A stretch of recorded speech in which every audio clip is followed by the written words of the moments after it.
This podcast is sponsored by nobody. Hey dudes, this is Cynthia Levin, and I guess I'm supposed to say I'm not famous yet, and I am a comedian. A non-famous comedian. And you're listening to Tommy Throwback Kovac on Splat from the past. Tommy's a naughty little fuck, but he is awesome. Cheers, everybody. Hey dudes, welcome to Splat from the Past, the LA 80s themed horror sci-fi show where things can get totally radical. I am so excited for today's show because I will be talking to the beautiful, the hilarious, the oh so awesome Laurie Kilmartin. Laurie is one of the most popular comedians at the moment in the world, however you want to take it. To me, she is always hilarious, and she will just keep getting more and more popular. She is a Emmy-nominated writer for such late-night talk shows as the Craig Ferguson show, the Late Late Show with Craig Ferguson, I should say, and Conan O'Brien's Conan show over at TBS. Which is no longer going on. And she is a working comic. She has a special that's been out for the last year called Cis Woke Grief Slut, and I highly recommend it. It is a fucking hilarious special. I mean, fucking hilarious. I watched it the other night and I was cracking up. And she and I are going to nerd out on the entertainment of our youth today, talking about film, television, and music from childhood. You know, she grew up in the 70s and 80s, and she's originally from the Bay Area, so we'll relate to each other very well. And I am just so excited for this interview today.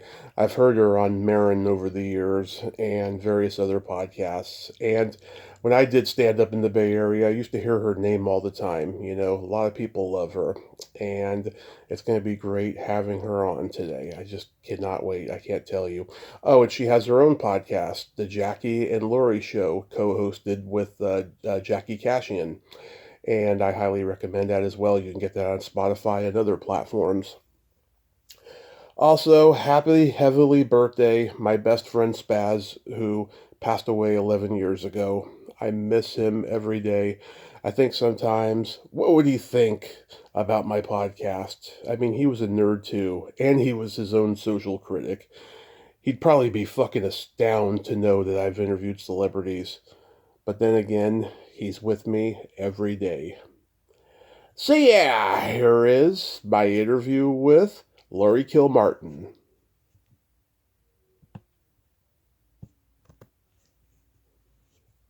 Hey Laurie, welcome to the show. How are you today? Hi, Tommy. Good. How are you? I am magnificent.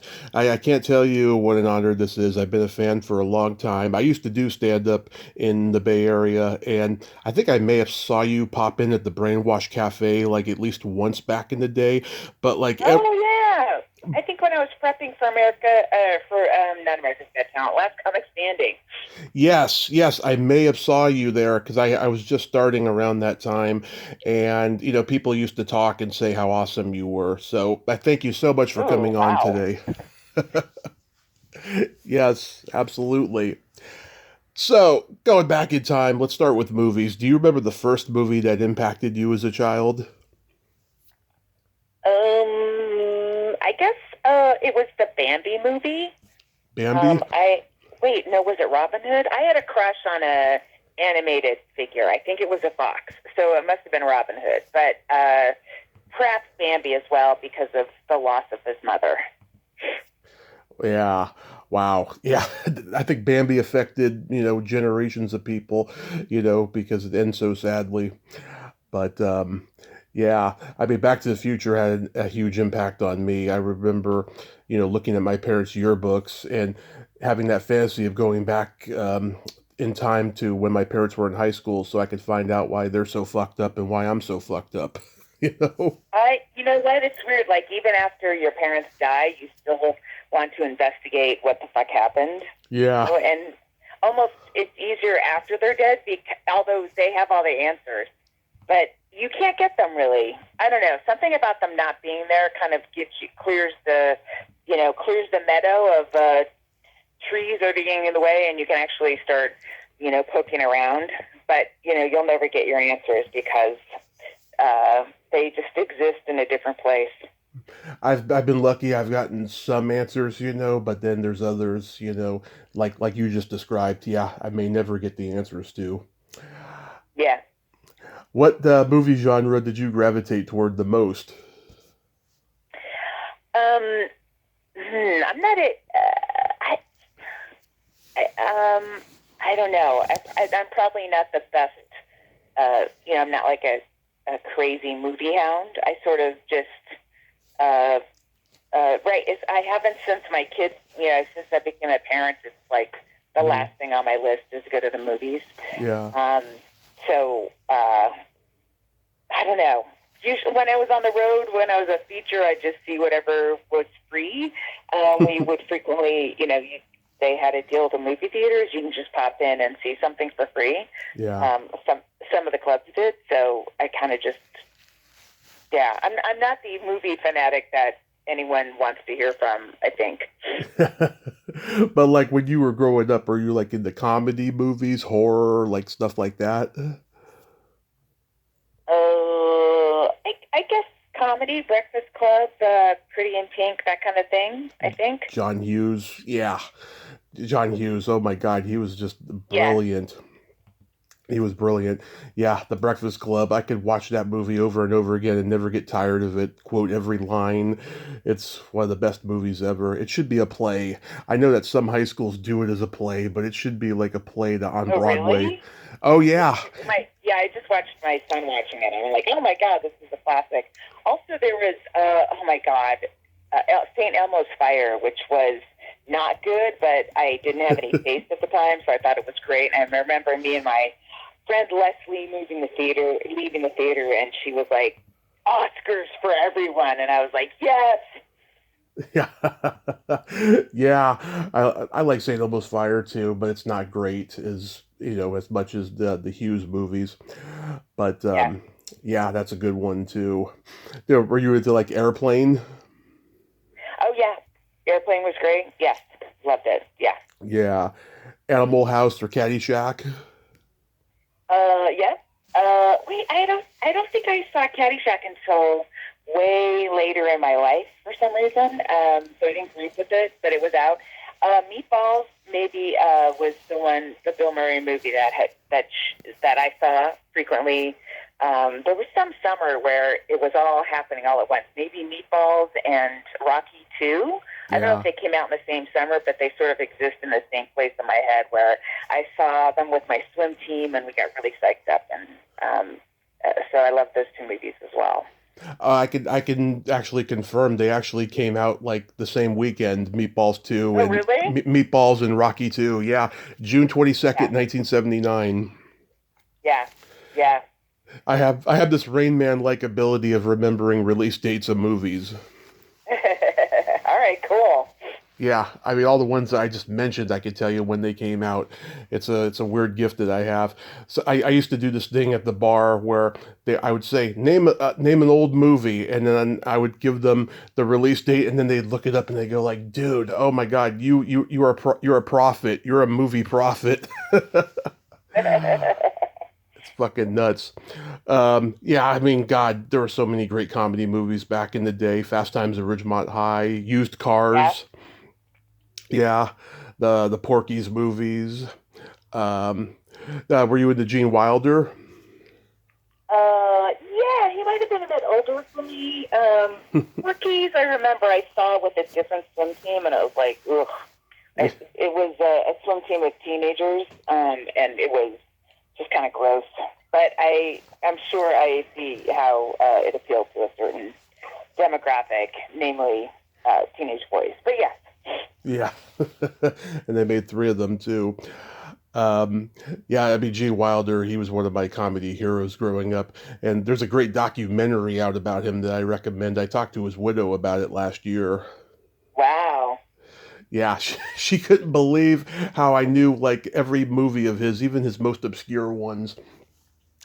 He was brilliant. I love the ones he did with Richard Pryor. They were a great team. Yeah, I never saw those when I was a kid. So, Really? yeah, Blazing Saddles and stuff. I think that was like too adult for me. Yeah, I started young, like watching adult movies, but there was restrictions on me when I watched them with my parents. Like I had to turn my head when there was nudity on screen, or if certain words were way too strong, I had to put my fingers in my ears, stuff like that. Yeah. I think a lot of kids had to do that. Did you have any movie crushes? You mentioned the one before. Um, let's see. Uh, Besides the Fox, yeah, I guess I had a crush on Rocky, Sylvester Stallone. John Cusack from Say Anything for sure. I mean, these are such stereotypical answers for women my generation, but John Cusack was like number high up there for sure. Yeah. Yeah, Cary Grant for me was a big one. Natalie Wood, every 80s movie actress I've interviewed and met on here and stuff. Yeah, there was a lot of those. Uh, Well, were there any movie characters that you related to the most? um,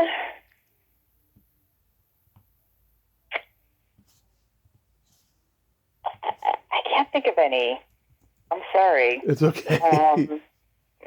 Yeah, I mean, I guess because I was a swimmer, when we all went to see Rocky 2, I don't, I don't know. We all used it to psych up for swim meet, I guess, but I don't feel like there was somebody, I didn't see myself in movies. Maybe if I'd watched Manhattan, I would have been terrified for my young teenage girl life Yeah. with the predators and show business, but I didn't at the time, so. Yeah. Wow. I just met Mariel Hemingway at the Hollywood show back in June, and she was so lovely to me. Really lovely. Oh, nice. Yeah, she was really cool. Yeah, I mean, it's funny. We all chose the wrong role models in entertainment when we were young, and now that we have the internet, we're finding out, so much about them, Oh, yeah, for sure. For sure. But you didn't have like any of those, like in general. I can't think of any. No. Yeah. I mean, God, there were so many. Like back in the day, I mean, there was athletes, there was not just actors, but athletes and drug warriors and people like that who were just being bad role models for kids. Now, Yeah. You mean like real life ones or in the movies? both in real life and in the movies. Oh, okay. All right. Yeah, maybe I'm a little lost on this question, but yeah, I don't remember patterning myself after a movie character. Okay. Now you're from Walnut Creek. I'm from San Mateo, and there were a lot of drive-ins, back in the day in the Bay Area. Did you go to them a lot? I really feel like I'm a terrible guest for this podcast, Tommy, because I'm not like a huge movie hound, so I don't have like the stories I feel like you want. I don't remember. And maybe there was one in Concord I went to once, but it wasn't like a big tradition for my family, Right. to go to the drive-ins. I don't know.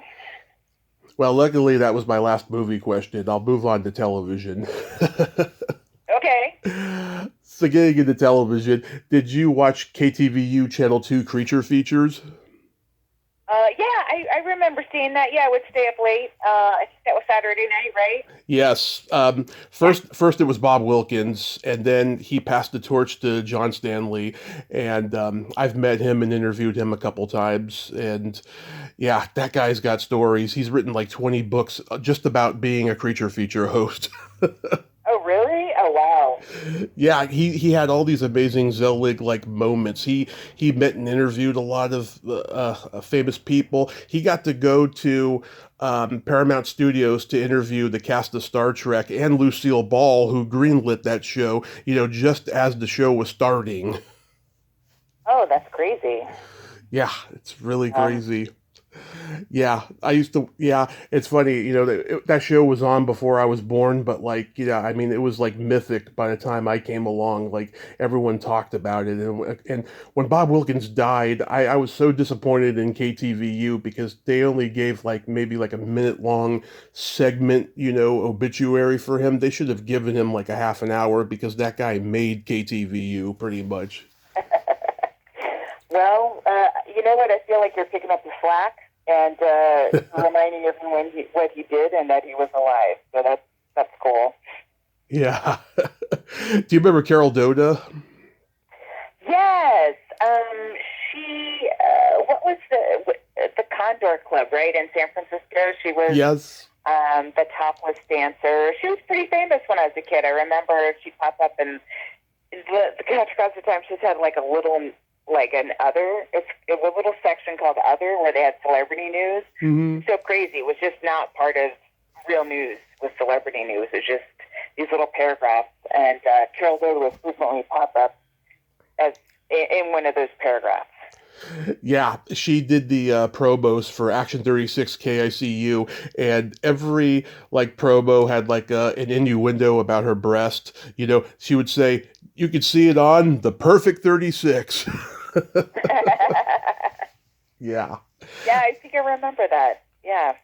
Yeah, I just saw the documentary about her recently, and I was disappointed they didn't bring that up either. They were just talking about the club and everything, and Oh, okay. what a pioneer she was. But it's a good documentary. I recommend it.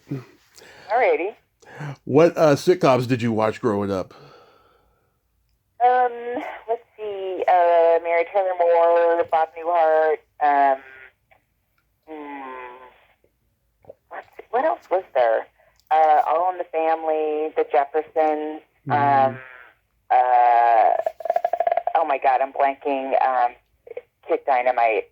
Oh, Good Times. Good Times. I remember watching Chico and the Man for a little bit when it was, the short time that it was on. Yeah, and those were like childhood. I mean, I watched what my parents watched, basically. So. Yeah, there was like Welcome Back, Kotter. Yeah. Oh yeah, Welcome Back, Kotter too. Yeah. Yeah, the Partridge Family, the Brady Bunch. Yep, for sure. Yeah, Different Strokes, Facts of Life. I think I may have didn't hit those. I don't know when maybe a little Facts of Life, but it wasn't, at that point, I think I'm in high school then, and it was less interesting to me. Okay. Yeah, Laverne and Shirley is one of my favorite sitcoms ever. Oh, right, and Happy Days too, of course, yeah. Mm-hmm. And Mork and Mindy. Yeah, that's some Mork and Mindy too. Yeah, oh my God, Robin was just fabulous. Did you ever meet him? It's weird because every San Francisco comic, I feel like they were all his best friends, the way they talk about him. I only met him one time, and that was way late in his career at the Room in Marin, at Lucy's Room in Marin. Oh my God, I'm blanking on the name. Whatever. Oh yeah, the Throckmorton. Yes. Yes. He's a very nice guy, but I didn't know him like a lot of Bay Area comics do. I guess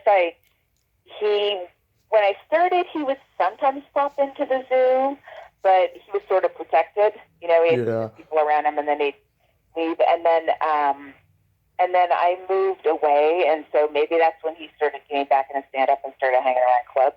Because it seems like a whole generation of comedians that I kind of grew up with ended up being really good friends with them, but they also stayed in the Bay Area, so they were able to hang out with them.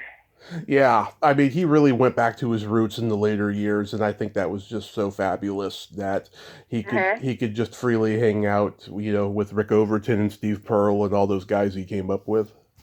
Yeah, and Johnny Steele and Mark Pitta, and whenever I see those guys at the Throck, they he's high in their minds for sure. I mean, his loss had a profound effect on some of those guys.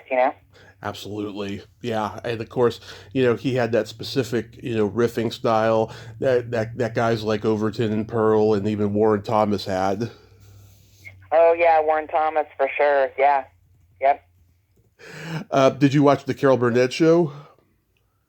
Yeah, for sure. I didn't listen because it wasn't a sitcom, but yeah. Yeah. Yeah, she's so awesome. Have you ever met her? I did. I met her once.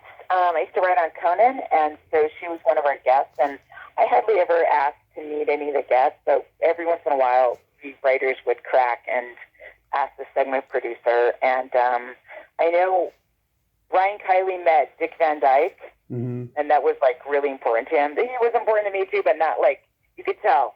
And for me, that was Carol Burnett, and so as soon as I met her, I started crying, and I think that happens to her a lot. I think women my age will meet her and just burst into tears because she kind of means so much to us. Yeah, I mean, I've never heard a bad thing about her. She's just so congenial. It's so authentic and real, I mean, she's a treasure, just a real treasure. Yeah, for sure. Now, what you said, you used to write for Conan. You also wrote for Craig Ferguson. I'm curious, like, when you were, at least by your teens, I mean, were you watching late night TV? Yeah, I never aspired to write for it, though. That didn't occur to me at all. That sort of happened later in life, writing for late night. But yeah, I loved Johnny Carson until he, seemed old. Yeah. And out of touch and stuff. And then David Letterman was like incredibly. He changed comedy for me, and pretty much everybody in my age group too. He just, he was the next one after Carson, and he did it differently. And instead of replacing him, he just sort of he took what Carson was doing and then changed it for a different generation, which was really cool. It wasn't like Carson was replaced. It was like, well, here's a version of him for you. I'm like, oh, thank you. Yeah. Yeah, I mean, God, the impact that he had on your generation. I mean, he was just, taking Steve Allen and Ernie Kovac's, formula and applying it to the 80s hip college crowd. Yeah, we had no idea. We were just like, what is this? All I know is Karnak, Carson doing Karnak stuff, which is, fine for what it is, but it wasn't speaking to young people at all. And so to see, I had no idea, Letterman was throwing back to anybody. For me, and I'm sure this happens with every generation, you see something, you're like, oh, this is brand new, no one's ever done this before. Because it feels like that to you. Yeah. My mom loved Arsenio Hall, and we would watch him. We'd watch him together on Friday nights, when I could stay up late, or during the summer every night. And he was just so cool, so hip, I mean, even if he wasn't interested in the guest, he could fake it, and it was always entertaining. Yeah, I mean, it's once, I guess after Letterman, people started going, oh, it doesn't have to just be Johnny Carson. I think he ran that genre, obviously, and it felt like he ran show business in a way, and people were afraid to even try anything else, Yeah. And then Letterman, obviously he produced that show. He was okay with it, but, that sort of started what is now the unraveling of late night. But hey, it was a great thing, and it, it still can be. We'll see what happens. Yeah, I mean, God, he was on for 5 years, about 5 years, and it didn't seem like he was on that long. It seemed like he was on longer, but he did so much in such a short period of time, Arsenio. Yeah, it was great. Now, earlier this year, you were at the Oscars, which was the best ceremony in years, I think. The humor was great. No one talked politics. It was fun. When you were growing up, did you watch the Oscars every year? Yeah, I did. Again, I wasn't like a huge movie nut, so I just kind of watched it because it was on. Mm-hmm. But yeah, it was always fun. Yeah, I mean, I missed the old Oscars when Jack Nicholson would be there every year. You'd see him in the front row with his sunglasses, and he's just having a good time, you know. And there was that one year where David Niven was giving a speech and some guy ran naked up on stage. Right, the streaker. Yeah, I mean, those are the days. I'd love to go back to a time when we just had streakers. Yeah. Fun times. I know. I'm always hoping that's going to make a comeback, but it's such a crazy time now. It's more than not likely. Yeah, I know that you were a competitive swimmer. Did you watch the Summer Olympics every 4 years? Yeah, I got out of the habit. I kind of OD'd on swimming and turned it off for a little bit, but I swim now, so I'm more watching a lot of swim videos, just get like tips on stroke drills and stroke work. But yeah, I was just watching some relays yesterday from the World Championships in Singapore, which were last week, and checking out some breaststroke by Kate Douglas. She was the U.S. Breaststroke leg in the 400 medley relay, and I was like, she's not finishing her kick completely, but she had the fastest split, so maybe there's a different way to do it. But long story, I do watch swimming still. Yeah, going back to that role model thing, was there a particular swimmer that you like, idolized growing up? Well, I guess when I was a teenager, Americans, it would be like Mary T. Moss or Tracy Calkins. And then international, there was this girl named Julia Bogdanova and another breaststroker from the Soviet Union named Svetlana. I forget her last name. Mm-hmm. She's really short. But, a couple swimmers, yeah. Remember Mark Spitz? I do remember Mark Spitz, yes. Yeah, he was like the first Jewish male swim champion or something. Yeah, he was, and he won 7 golds at the Munich Olympics, which were the same Olympics that the PLO attacked the Israeli athletes. It was, I remember that was cool. That was a big deal, obviously. That kind of marked my childhood. That's one of those, that and the Patty Hearst kidnapping were those two, what the fuck kind of childhood moments. Yeah. Yeah. Did you want to be on a Wheaties box back in the day? Oh, sure. Yeah, of course. You could still, do a parody of one now. That's okay. I've moved on. I have a few dreams. Yeah, with the advent of AI and photoshopping, anyone could do a parody now. So, getting into music, do you remember the first album that was given to you, or maybe you bought with your own money? Again, no. Sorry, I do not have the recall that I think you have for these kind of things. I do remember one of my best friends, Sally. Mm-hmm. She was my next door neighbor, and she had older brothers and sisters.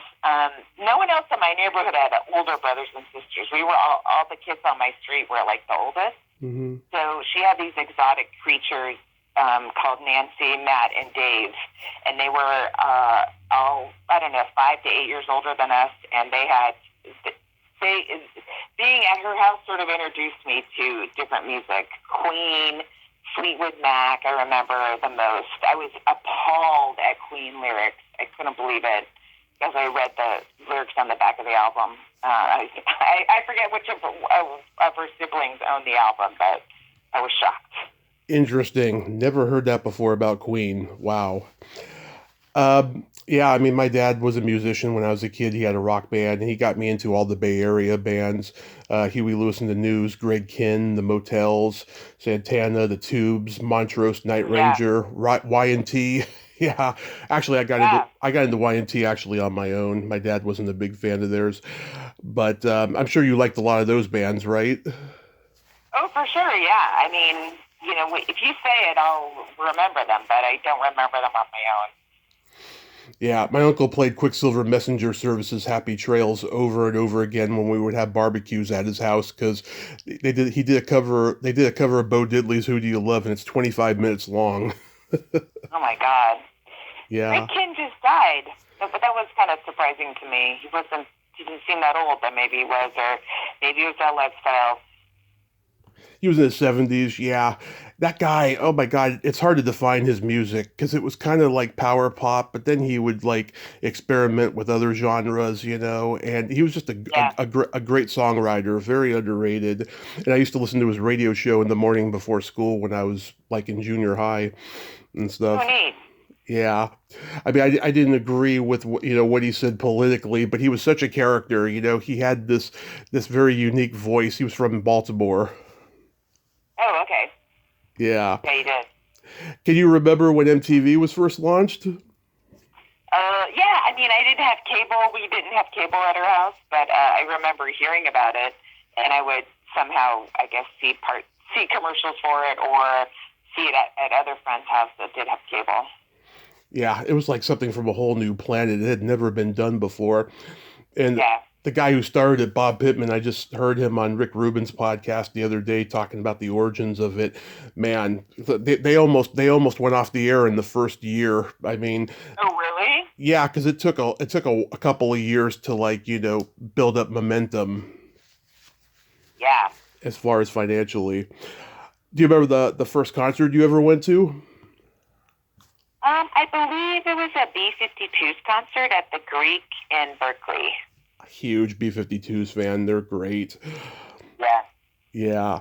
I've been to so many concerts. Alice Cooper, Rush, Aerosmith, Steppenwolf, The Monkees, Joe Walsh and Bad Company I saw about 9 years ago. I've been to a lot of great concerts.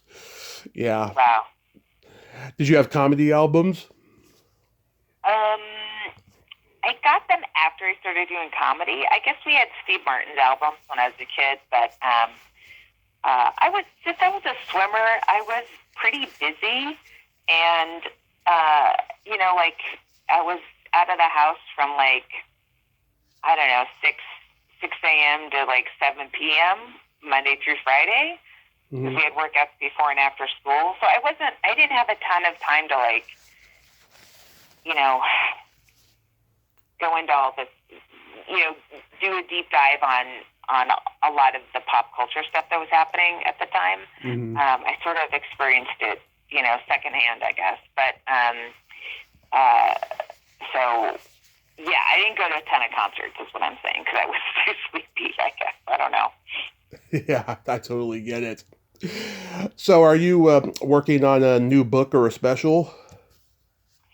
No, I'm writing on another show right now, and so we're on a hiatus this week. So I'm just sort of chilling and emptying my brain of all politics for a couple more days. Yeah. And then I do road work, hopefully as much as I can, so I can still do stand-up, which is so fun. Yeah. You go into the comedy store to work out stuff? Sometimes. I mean, I'm not famous enough to demand and get whatever I want spot-wise, but sometimes they give me spots.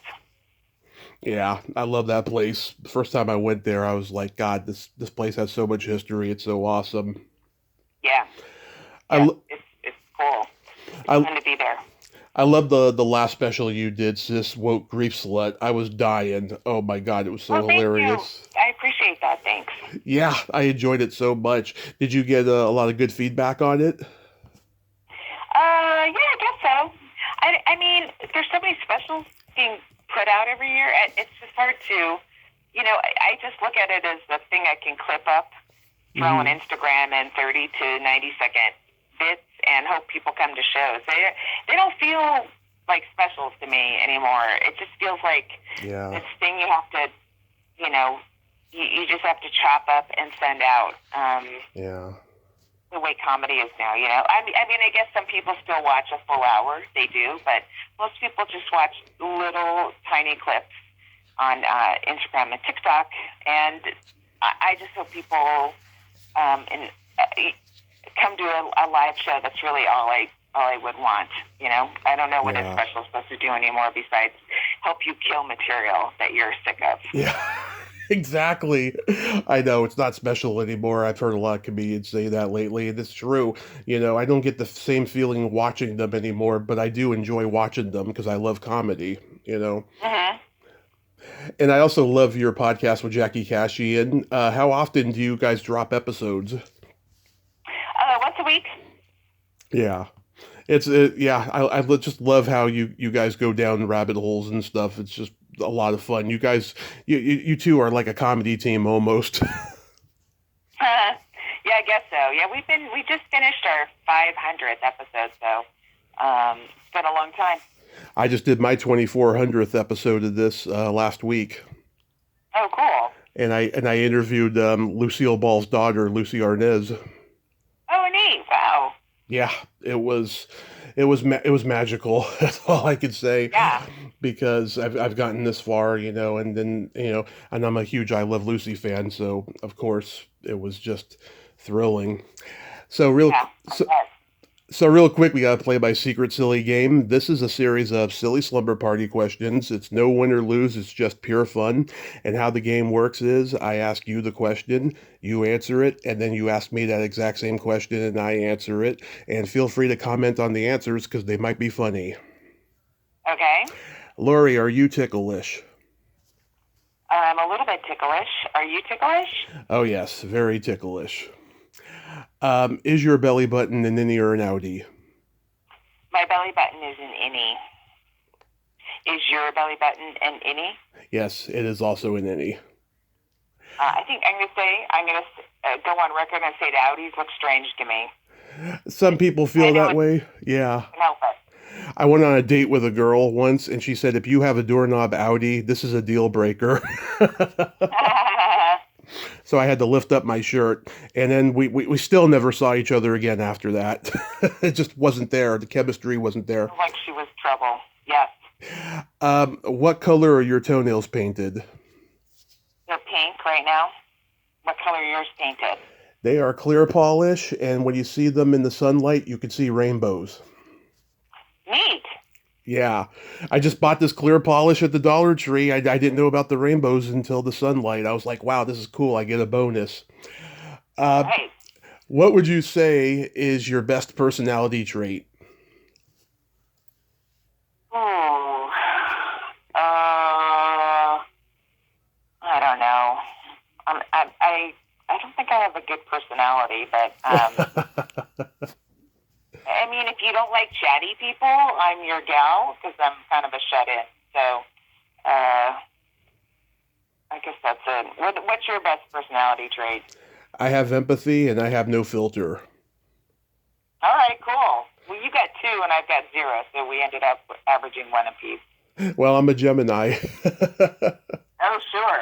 All right, well, I'm a Cancer, so I think that explains it. What's your guilty pleasure? Guilty pleasure.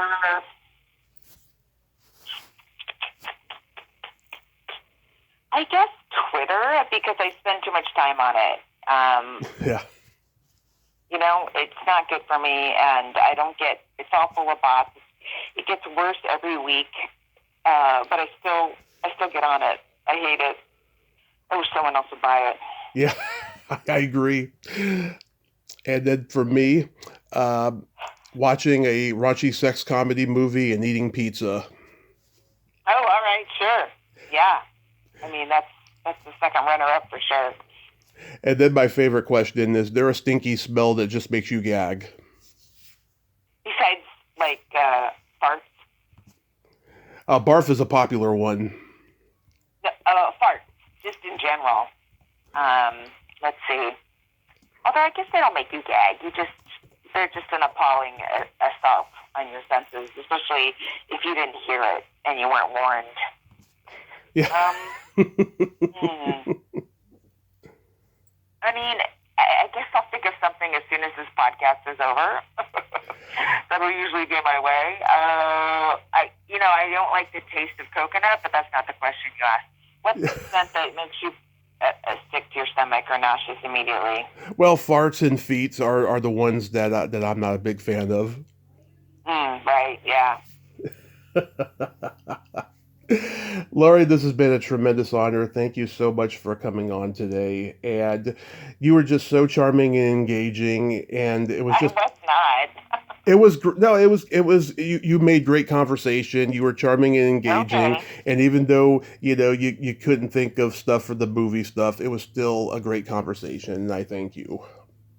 Okay, thanks, Tommy. It's good to talk to you. Yes, enjoy the rest of your summer and keep slaying those crowds. Thank you. Talk to you soon. Bye bye. Bye. Well, there you have it. Laurie Kilmartin. Ain't she a sweetheart? Oh my God. I enjoyed talking to her so much. Yeah, she was a little hard on herself. She was like, no, no, no. You're so engaging and so congenial. I mean, yeah, it's okay. If you're not a movie person, you're not a movie person. I mean, when I talk to people and they say that they're not, X, Y, and Z, right? I respect that. I hear it. I respect it, but I also want to see if I can pull it out of them in ways that they forgot. You know what I mean? Or maybe in ways that they didn't realize. But that was a fun conversation. I'm so glad I got to talk with her, and that was a lot of fun. Well, until next time, this is Tommy Throwback Kovac saying there's no shame in living in the past because the present sucks. Later, dudes.